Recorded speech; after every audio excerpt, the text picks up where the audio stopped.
Sampai saat ini anak cucu Adam masih mengenal Azazil sebagai iblis.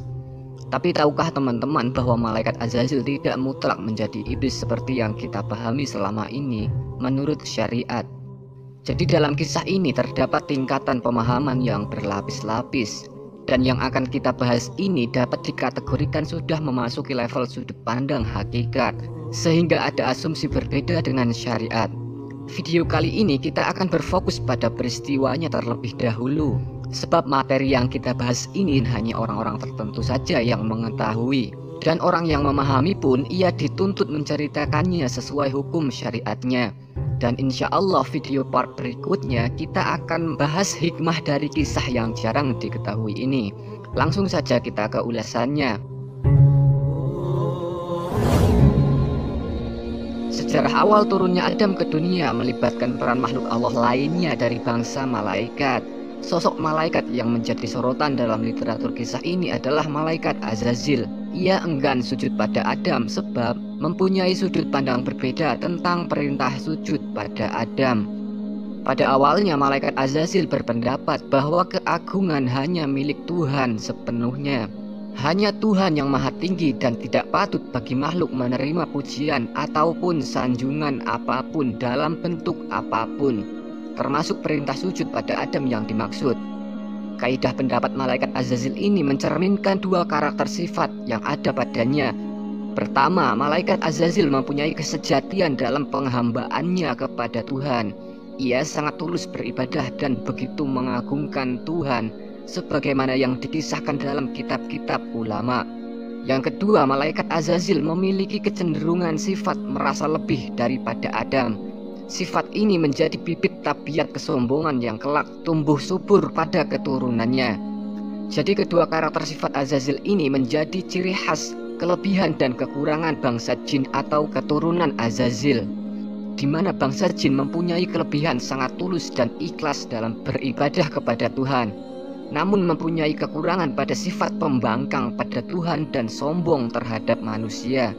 Kecenderungan tabiat Azazil yang merasa lebih dari Adam kemudian semakin terlihat pada anak cucu Azazil setelah ia menjadi makhluk bangsa jin yang mempunyai nafsu. Bibit-bibit sifat merasa lebih dari Adam yang ada pada Azazil lambat laun makin tumbuh subur pada jiwa keturunannya dan menjadi kesombongan yang besar terhadap manusia. Seiring berjalannya waktu, keturunan Azazil semakin condong pada kejahatan. Dan sifat-sifat jahat keturunan Azazil inilah disebut iblis. Dalam hal ini, malaikat Azazil hanya memiliki bibitnya saja, tapi ia tidak kehilangan ketulusannya dalam mengabdi pada Tuhan Yang Maha Raja, dan tidak hilang total derajatnya sebagai malaikat. Malaikat Azazil masih diberi kemampuan dan kehendaknya terhadap manusia. Jadi kurang lebihnya malaikat Azazil atau bangsa jin ini masih bisa memberi perlindungan atau mendampingi manusia selayaknya malaikat dan bisa juga menghukum manusia. Kita semua tentu sudah sering mendengar bahwa ada jin pendamping pada setiap anak cucu Adam. Salah satunya adalah hadis riwayat Muslim. Rasulullah SAW bersabda, "Setiap orang di antara kalian telah diutus untuknya seorang korin atau pendamping dari golongan jin." Peran jin sebagai pendamping inilah salah satu yang tidak hilang dari peran kemampuan Azazil sebagai malaikat yang kita maksud di atas. Kalau teman-teman paham tentang kekuasaan Raja Zulkarnain yang diberi wewenang oleh Allah, di mana ia boleh menghukum dan mengampuni manusia, maka begitulah gambaran kemampuan Azazil dan bangsa jin terhadap manusia pada makom tertentu. Perihal ini sangat kompleks untuk dijabarkan dan dipahami, jadi silahkan teman-teman ikuti terus pembahasan lainnya, karena insya Allah akan kita bahas di part-part video lain supaya ulasan ini tetap fokus. Dalam konteks keadaan Azazil ini sebenarnya sama halnya dengan keadaan Adam, di mana Adam memiliki bibit kecenderungan memakan buah khuldi. Kemudian bibit kecenderungan Adam memakan buah khuldi ini tumbuh subur pada keturunan Adam. Dan keturunan Adam benar-benar ada yang terjerumus ke dunia karena semakin terlena pada dunia, sehingga menjadi sombong pada Allah. Dialah kemudian yang disebut Dajjal. Karena kisah Adam memakan buah khuldi sangat luas takwilnya, Jadi ringkasnya kita anggap saja salah satu artinya adalah Adam memiliki kecenderungan mencintai kenikmatan dunia. Setelah Azazil turun derajatnya menjadi jin karena enggan sujud pada Adam, dan Adam turun ke dunia karena memakan buah khuldi, Adam menghimbau keturunannya supaya tidak berhubungan dengan Azazil dan keturunan Azazil. Adam sengaja memberitahu bahwa Azazil itu makhluk yang sangat jahat dan sangat berbahaya.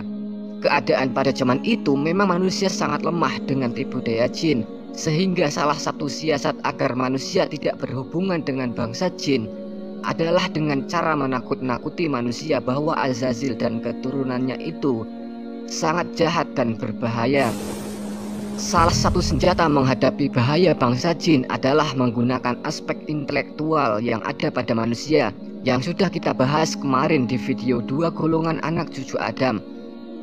Untuk menggambarkan bagaimana bahaya bangsa jin pada waktu itu, kira-kira begini.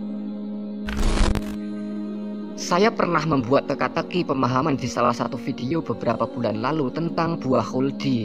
Teka-teki pemahamannya seperti ini. Buah khuldi itu boleh dimakan, tapi jangan didekati. Dari teka-teki ini sampai sekarang masih banyak teman-teman kita yang bingung bagaimana cara memahaminya. Jadi kalau teman-teman mau tahu, teka-teki ini adalah bentuk penyederhanaan tentang perdebatan antara Azazil dan Nabi Adam tentang buah khuldi pada waktu itu. Azazil dengan tabiatnya merasa lebih dari Adam pada waktu itu. Ia merasa lebih tahu apa yang dimaksud Tuhan tentang larangan buah khuldi. Azazil berkata pada Adam dan Hawa, Tuhan hanya melarangmu agar tidak mendekatinya. Dan memang di Al-Quran surah Al-Baqarah ayat 35 dan beberapa ayat lain, larangannya adalah tidak boleh mendekati. Tapi kalau dimakan, mungkin boleh saja walaupun bersyarat, sebab Tuhan adalah yang maha memberi dan maha mengabulkan.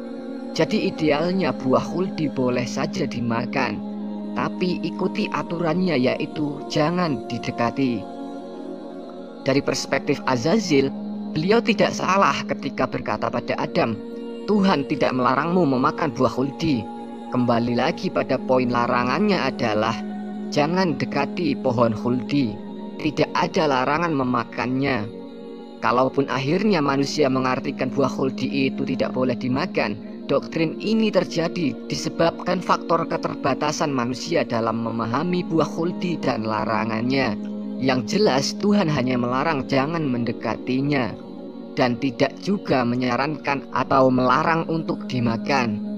Kalau dari pemahaman teka-teki ini teman-teman masih ada yang bingung, kurang lebihnya begitulah gambaran bahaya bangsa jin dalam menyesatkan manusia, di mana bangsa jin itu menggunakan pemahaman makom di atas logika manusia.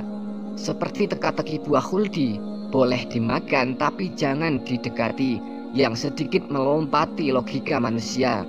Karena makom bangsa jin, mereka lebih banyak mengetahui hal-hal yang tidak diketahui manusia, sehingga manusia sering salah memahami ilmu Allah ketika berinteraksi dengan bangsa jin, dan akhirnya sesat. Contohnya lagi tentang bahaya ketidakpahaman manusia adalah ketika orang yang bermakrifat berkata, sholat tidak wajib bagi yang sudah bermakrifat. Lalu orang awam berpikir bahwa yang sudah mencapai makrifat, mereka tidak pernah sholat. Kemudian orang awam itu mengikuti tidak sholat karena yang ia pahami begitu. Padahal orang yang bermakrifat memakai prinsip di mana mereka sholat bukan karena wajib, tapi sholat adalah kebutuhan mereka. Dan jika sholat tidak diwajibkan pun, mereka akan selalu sholat, bahkan lebih dari sholat 5 waktu. Buat orang yang sudah bermakrifat, status hukum wajib sudah tidak diperlukan lagi. Mereka akan sangat malu ketika sholat karena wajib. Makom sholat mereka sangat jelas, yaitu lillahi ta'ala. Tidak ada hukum lain dalam makom ini kecuali karena Allah, tidak karena wajib.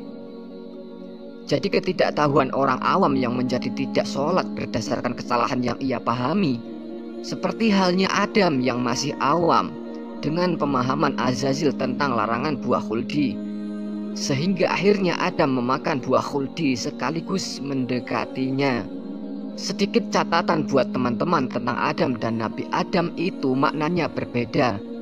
Adam berarti manusia, dan Nabi Adam berarti pribadi Nabi Adam yang dimaksud. Biasanya Al-Quran menggunakan redaksi perbedaan seperti itu.